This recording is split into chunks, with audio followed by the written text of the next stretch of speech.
How to add bank account to Uber Eats. Hello everyone, I am Bishaka and welcome to our channel. Now, let's get right into the tutorial.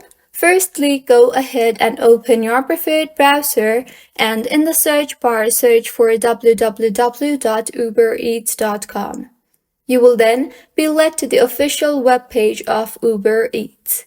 So, make sure you are signed in, and if not, then go ahead and sign yourself in. Once signed in order to add bank account to Uber Eats, tap on the three lines on the top left of your screen and further tap on the wallet option.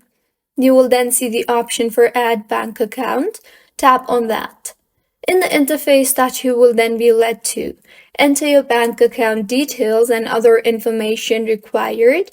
You will also need to provide your social security number. Also, enter your business legal entity name.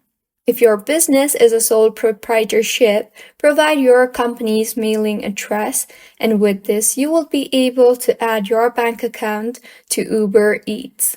So, this is how you can add bank account to Uber Eats. If you find this tutorial helpful, please like the video and do comment if you have any queries. See you on the next one.